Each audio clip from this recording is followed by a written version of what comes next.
கேப்டனோட இழப்பு வந்து மறக்க முடியும், யாருனாலையும் ஏற்றுக்கவே முடியலை. எல்லாருக்கும், எங்களுக்கு மட்டும் இல்லை, மக்கள், தமிழ்நாட்டு மக்கள் எல்லாருமே அதை நீங்கள் பார்த்துருப்பீங்க. அவ்வளோ தூரம் இது பண்ணியிருப்பாங்க. எனக்கு அவர் ரொம்ப ரொம்ப இன்ஸ்பயர் ஆனது, ரொம்ப இது பண்ணது வந்து, நான் சினிமாவுக்கு வந்த பிறகு ராவுத்தர் ஃபிலிம்ஸ்லாம் நான் போனதில்லை. ராவுத்தர் ஃபிலிம்ஸில் சாப்பாடு கொடுப்பாரு. அவர் வந்து எல்லாருக்கும் வந்து எப்போதும் சாப்பாடு கிடைக்கும், எப்போதும் சாப்பாடு இது பண்ணுவார் அப்படின்ற ஒரு விஷயம் இருக்கு. அதை வந்து நாங்கள் அவர்கிட்ட தான் கற்றுக்கிட்டோம், கேள்விப்பட்டு கற்றுக்கிட்டோம். ஸோ அவர் இப்படி பண்ணாருன்னும் போது, நான் என்னோட கம்பெனி ஆரம்பிக்கும் போது சொன்னது, இங்கே எல்லாருக்கும் ஒரே மாதிரி சாப்பாடு இருக்கணும், எப்படி கேப்டன் எல்லாருக்கும் கொடுத்தாரோ அது மாதிரி இருக்கணும் அப்படின்னு நான் அதை எங்கள் இதில் சொன்னேன். அதுபடி தான் நாங்களும் நம்ம எல்லாருக்கும் ஒரே மாதிரி சாப்பாடு எப்போ வந்தாலும் கிடைக்கும் அப்படின்ற ஒரு விஷயத்தையும் நாங்கள் சொல்லியிருந்தோம். ஸோ இதெல்லாம் அவர்கிட்ட இருந்து நாங்கள் கற்றுக்கிட்ட ஒரு விஷயம்.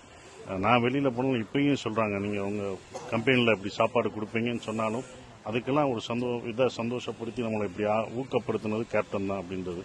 அவருடைய இழப்பு வந்து இது பண்ண முடியும். அவர் இருந்திருந்தார்னா இன்னைக்கு ஒரு முதலமைச்சராக இருக்கலாம், ஒரு பெரிய தலைவராக இருந்திருப்பார்.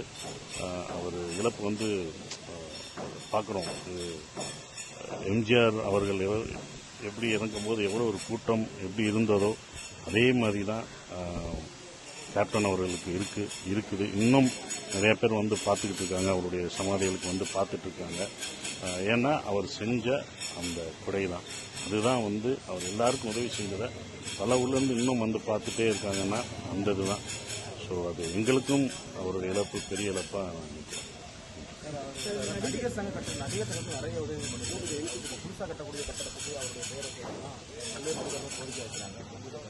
அவர் பேர் தான் வைக்கணும். ஏன்னா நடிகர் சங்கம் கடனில் இருக்கும்போது அவர் தான், அப்போ நாங்கள் இல்லை, ஆனால் அதுக்கு நாங்கள் கேள்விப்பட்ட ஒரு விஷயம்தான்.